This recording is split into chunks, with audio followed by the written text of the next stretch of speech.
Oh yes, breaking news ndabasuje cyane rero bakunzi ba LTV show rimwe mbifurije igicamunsi cyiza ndetse guhirwa mu mirimo itandukanye mugenda mukora umunsi ku munsi. Twongeye kugaruka rero muri breaking news n'amakuru agenda yibanda hirya no hino mu karere k'ibiyaga bigari.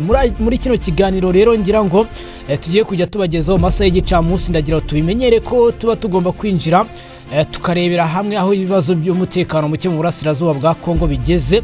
Ndagira ngo rero twihutire kubagezaho itangazo rimaze gusohorwa n'umutwe w'inyeshyamba ya 23 rigaragaza ko riri gushinza igisirikare cya guverinoma ya Kongo ndetse n'ubutegetsi bwa Kinshasa muri rusange gukoresha indege z'intambara. Ni nyuma y'uko rero ibitero by'indege z'intambara zo mu bwoko bwa Sukhoi bikomeje kurasa ku myanya igiye itandukanye ibarizwamo bano barwanyi b'inyeshyamba za 23 n'ahandi ni muri Kivu y'Amajyaruguru. Mbere y'uko rero dukomeza n'aya makuru, banza ukande kuri subscribe niba aribwo bwa mbere tubanye, ariko kandi kuwifuza kubana natwe muri groupe yacu ya WhatsApp urareba munsi gato muri description urebe link irimo aho usanga tuba twagushyiriyemo amashusho y'uburyo ku rugamba biba bihagazemo.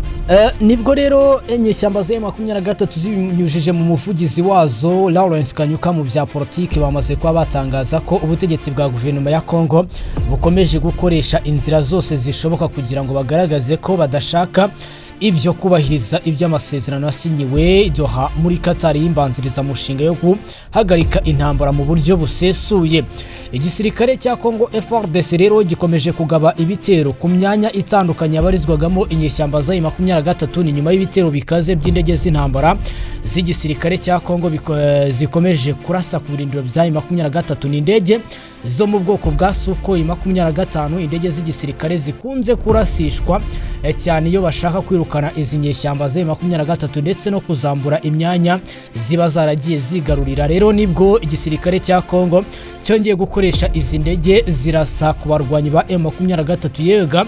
Umutwe w'inyeshyamba ya 23 ratangaza ko izi ndege zangije ibikorwa remezo by'abaturage baturiye muri teritwari ya Walikale ndetse na Masisi, aho batangaza ko ibyo bikorwa atari byo byonyine ahubwo n'abasirikare bayo bake bamaze kurasirwa muri iyo mirwano. Ngira ngo rero n'ubutegetsi bwa guverinoma ya Kongo bukomeje kugaragaza imbaraga nyinshi cyane mu guhagarika ndetse no gukomeza guhangana n'inyeshyamba za M23 uko bukeye ndetse nuko bwije. Nyuma y'uko rero iby'ibiganiro Doha muri Qatar birimo biragenda biguru ntege, yewe ga umutwe w'inyeshyamba wa M23 uhabwa amategeko umunsi ku munsi yo kurekura imyanya igiye itandukanye, ariko bakanga bakavunira ibiti mu matwi.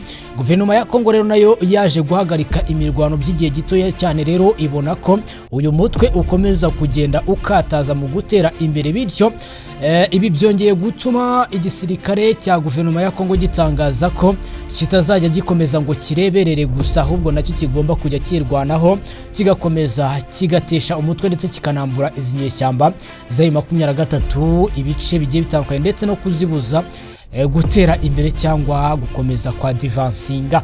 Bityo bamaze kuba bafata umwanzuro w'uko rero bagomba kongera ingufu mu bya gisirikare binyuze mu bikoresho by'abasirikare. Bimwe muri ibyo bikoresho rero harimo indege z'intambara zatangiye gukoreshwa rero na kino gisirikare cya Kongo. Ni nyuma y'uko ku munsi wabanjirije uyu nguyu ku munsi wa wejo nibwo umuyobozi w'igihugu cya Repubulika ya Demokarasi ya Kongo yatangaje ko igisirikare cya Kongo kigomba kubakwa mu bushobozi bwose bushoboka kikabuhabwa, ariko kigakomeza kigahagarika iterambere ry'uyu mutwe w'inyeshyamba ya 23 kuri ubu ngubu ushinzwe ku kuba uhabwa inkunga n'igisirikare cy'igihugu cy'u Rwanda. Iby'u Rwanda ruhakana rwivuye inyuma ndetse n'amahanga gashinza kino gihugu cy'u Rwanda. Ngira ngo umuryango mpuzamahanga warabitangaje ubinyujije mu kinyamakuru Reuters cyamaze gushyira hanze inyandiko ndetse n'amashusho agaragaza yafashwe na satellite agaragaza abasirikare ngo barimo barambukiranya imipaka. Ibyo twagiye tubibagezaho mu minsi yagiye itambuka. Ibi rero bikomeje gutuma akarere gahagarika imitima kubera ibibazo by'umutekano muke bikomeje kurangwa mu burasirazuba bwa Kongo, nk'uko amakuru ari kutugeraho muri kano kanya kanone. Rero muri aya masaha y'igicamunsi aremeza ko abarwanyi 12 b'inyeshyamba za M23 barasiwe muri ibyo bitero. Izo ndege z'intambara z'igisirikare cya Kongo FARDC zo mu bwoko bwa Sukhoi 25 zarashe kuri bino birindiro by'inyeshyamba za M23. Ni mu gihe kandi andi makuru yemeza ko inyeshyamba za M23 zikomeje gutakamba zigaragaza ko ibitero by'indege za guverinoma ya Kongo bigomba guhagarara kuko bikomeje kwangiza ibikorwa byinshi cyane yoga bigatuma imirimo y'abaturage idindira uko bukeye cyo kimwe nuko bwije. Nkuko rero byongeye gutangazwa n'umuvugizi w'uyu mutwe w'inyeshyamba ya 23 yatangaje ko atazigera afungura ikibuga cy'indege cy'umujyi wa Goma. Ibi rero byongeye kugarukwaho cyane n'ubutegetsi bwa guverinoma ya Kongo butangaza ko kukwanga gufungura kino kibuga cy'indege cy'umujyi wa Goma birimo birashyira ubuzima bw'abahaturiye mu kangaratete kuko inkunga z'ubutabazi zitarimo zirabageraho. Bityo guverinoma ya Kongo yatangaje ko igomba gukoresha ingufu mu bya gisirikare ndetse n'ubutasi bwabo bakabasha kuba bagifungura ku ngufu, ibyo amahanga nabyo atarimo arumva neza. Aka kanya kanone rero andi makuru arimo aragenda tugeraho 5 kwa 5 aremeza neza ko igisirikare cya guverinoma ya Kongo gikomeje guhagarika inyeshyamba za M23 no kuzambura imyanya igiye itandukanye. Aho rero muri uyu mujyi wa Goma ubwicanyi bw'inyeshyamba za M23 bakomeje kwiyongera mu gihe inyeshyamba za M23 zazindutse zishinzwe kukuba zirimo zirafata abaturage b'inzirakarengane zikabafunga zibaziza ko batarimo barakurikiranya amategeko yazo zashyizeho kuva zigarura uyu mujyi wa Goma nk'uko byatangajwe n'abahaturiye. Amakuru rero aremezwa neza n'abahaturiye aragaragaza ko izi nyeshyamba za M23 zikomeje kuvayoratinga ndetse no gushyiraho amategeko akakaye atabasha kwihanganirwa na buri umwe. Numwe mu baturage baturiye umujyi wa Goma watangaje ko uretse no kuba itangazamakuru nta munyamakuru utangaza ibibakorerwa mu mujyi wa Goma ahubwo n'ubushotoranyi bukorwa na zino nyeshyamba za M23 burarambiranye nk'uko bikomeza kugenda bitangazwa umunsi ku munsi. Ndagira ngo rero tugane inyuma gato cyane. Perezida Paul Kagame yamaze gutangaza ko ikibuga cy'indege cy'umujyi wa Goma kigomba gufungurwa ariko nyuma yuko umutwe wa FDLR ndetse n'ikirere cyo mu burasirazuba bwa kino gihugu kibanje gufungurwa n'uyu mutwe ukabanza gusenyurwa. Yabigarutseho rero mu kiganiro n'itangazamakuru ubwo yashinzaga ubutegetsi bwa guverinoma ya Kongo kugira uruhare mu gufasha uyu mutwe wa FDLR wiganjemo abasize bakoze jenoside yakorewe abatutsi muri 1994. Ubwo rero abahise bahungira mu mashyamba yo muri Repubulika ya Demokarasi ya Kongo kuri ubu ngubu rero bakaba bashinzwe kuba bahabwa inkunga n'igisirikare ndetse banakorana biza hafi na guverinoma ya Kongo, ibyo Kongo ihakana yivuye inyuma, yewe ikaba inagaragaza imbaraga mu gusesa uyu mutwe. Mu bihe bigiye bitambuka twagiye tubibona ko ubutegetsi bw'igisirikare cya Kongo bwagiye bugaragaza imbaraga mu gushaka kurimbura uyu mutwe, bivugwa ko ariyo ntandaro y'ibibazo by'umutekano muke mu burasirazuba bwa Repubulika Iharanira Demokarasi ya Kongo. Perezida Paul Kagame rero yamaze kuba yabigaruka atangaza ko iki kibuga cy'indege cy'umujyi wa Goma kigomba gufungurwa, ariko nyuma yuko umutwe wa FDLR usenyuwe ndetse n'ikirere cy'umujyi wa Goma gifunguwe. Ibi rero umutwe w'inyeshyamba ya 23 byo ntabwo ubikozwa, yawo utangaza ko ibyo bitwaza ngo n'ubutabazi abaturage baturiye muri biriya bice ntabwo bakeneye. Bifashishije zafunzwe n'igisirikare cya FDNB cyangwa ingabo z'abarundi ziri mu butumwa bwo kurwanya umutwe wa Red Tabara kuri ubu wiyunze ndetse ugahuza imbaraga n'umutwe wa Twirwaneho witwa ko ari ubwoko bw'abanyamurenge urwanirira ukwishyira ukizana. Ibi rero uyu muryango uratangaza ko usaba ko izi ngabo zafungura amayira kugira ngo ubufasha bw'ibiribwa bubashe kubonaho buca.